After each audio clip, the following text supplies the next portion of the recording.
how to be bold and show up every day. If you've checked out the previous episode on the magic of raising necessity, then you know that the High Performance Habits by Brendon Burchard has a huge influence on my work, but also that he has looked into the lives of high performers to find out what are some of the key ingredients, what are some of the key tools that help people to be high performers in their life and in their work.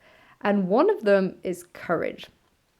Courage is such an important aspect of showing up every day, of being bold. And it's kind of tricky because in many ways we seek comfort and we want to be comfortable.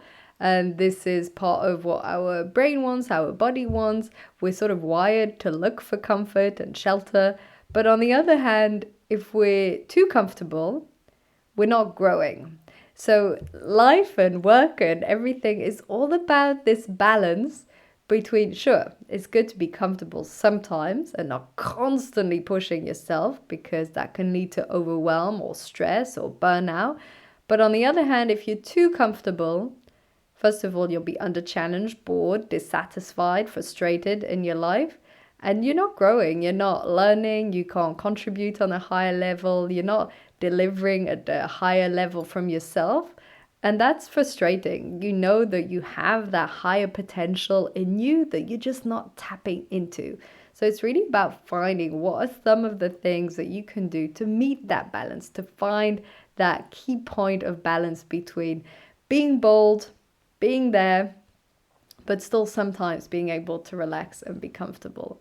One of the first tips is honor the struggles. So really look at these daily struggles, these moments where you're pushing yourselves, and know that it's part of the journey. And if you're not feeling comfortable, it's a good thing. Good thing. I know that sometimes in moments where I've really challenged myself, I found myself asking, why have I done this? Why have I accepted this, whatever it is? It could be anything from speaking at a gig or going on a long meditation retreat or something that I'm finding on the moment a bit challenging. And so before going, I'll be slightly nervous and I'll wonder, why did I even accept this? Now, if you have this thought, that's amazing, because whenever you're thinking, why did I even accept this? This means that it's scary, that it's out of your comfort zone, and this means that you're growing. Now, on the other hand, if you're thinking, oh, well, this is fairly easy, walk in the park, kind of boring, then you're not growing, you're not challenging yourself, you're not being bold. And so whenever you have that scary thought that, oh, why did I even accept this? It's good. It's good. It's scary on the moment, it's a bit nerve-wracking, but it's a good feeling. So honor that struggles and also choose your struggles. Look at what is worth you growing, getting uncomfortable, because every day you can find something to challenge yourself, but it might not be the right type of challenge for you. So what's aligned with what matters for you, what makes sense for you right now, and looking what are some of the struggles that you're willing to actually go through to grow as a person and to contribute on a higher level. The second aspect is think of who you want to fight for. So by this, I mean, if you're about to take on a challenge, it's a lot easier to do this if you're doing it for someone.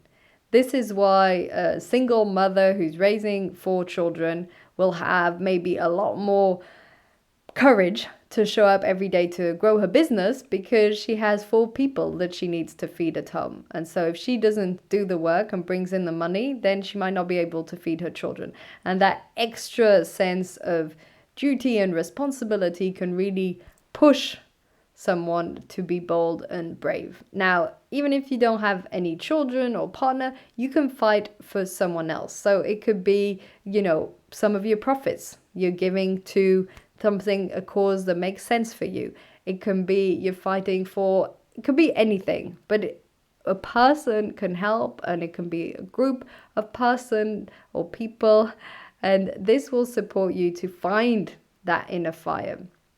Again, this is linked to raising necessity that I discussed in the previous episode, because if you have someone or a cause that you're dedicating your energy for, this can make it a lot easier. It's a psychological phenomenon, and it raises that feeling of necessity. And so therefore it helps you to show up in a more bold way. And this is why, for instance, being part of a mastermind or a group or some form of peer group responsibility can also really help you to raise your game. Because if you have a fantastic coach and a fantastic mentor, and I know I'm very grateful for the mentors and coaches I've had in my life, sometimes you show up for them, right? Sometimes you had a conversation with them and like, oh, I don't want to disappoint my coach. I'm really going to show up. I'm really going to go all in. And that can be what you're fighting for, right? It could just be that extra energy that you're putting in. Maybe it's someone you're collaborating with and you don't want to disappoint them. And therefore you're putting all of your energy into delivering a fantastic workshop because you're doing it collaborating with another group or another person. So this is extremely useful when showing up every day to be courageous and bold. And the last tip is to look at sharing. So looking at sharing some of your goals, some of your dreams, and be very mindful who you share them with. Once more, look at your peer group, look at who you would like to share it with, who you feel would best support you. And this is linked slightly to who you fight for, but it's not exactly the same, because even though it can give you that extra energy to share it, it's not exactly like you're doing the goal for them. And so just being clear on who you can share your goal with, who you can share your dreams with, and so that you have that extra sense of energy and accountability also. And they can give you that extra little thing that can be missing sometimes. I know that, for instance, there's this app, Focusmate, and at the beginning, okay, maybe you don't share your biggest projects and dreams and goals, but you can share that one task, that one project you're working on for an hour. You have that sense of accountability with a total stranger. You do your work and then you leave. And that can be a great way. If there's one thing where you feel you're just not being courageous enough, either, reaching out to people or something that you find intimidating, you can block a time on Focusmate, for instance. I actually interviewed Taylor Jacobson also on the podcast, the founder of Focusmate.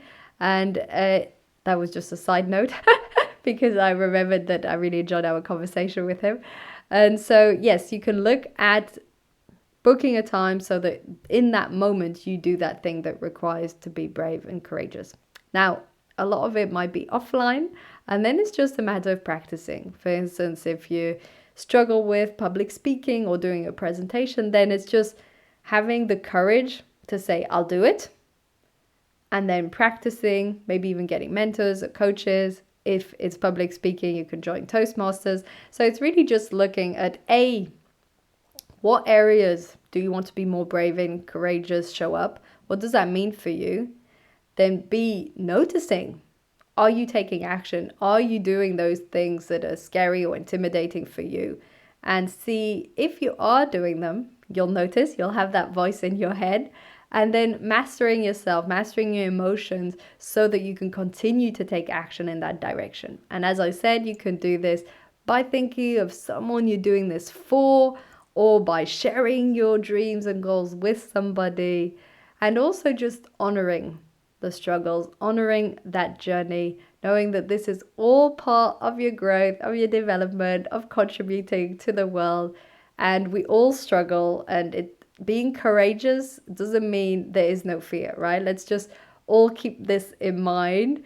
Courage isn't the absence of fear, it's the mastery of fear. So fear's still there. You can still have butterflies in your stomach, but then you still do it, right? And this is why we admire people that are courageous. It's not just they don't have fear, good for them. It's, they have fear and they still did it. And they still showed up and they still took action on something that was important for them.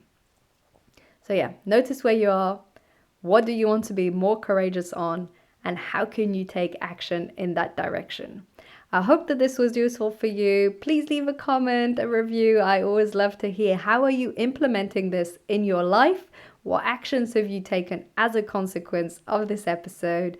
Thank you for listening and wishing you a magical and wonderful day ahead.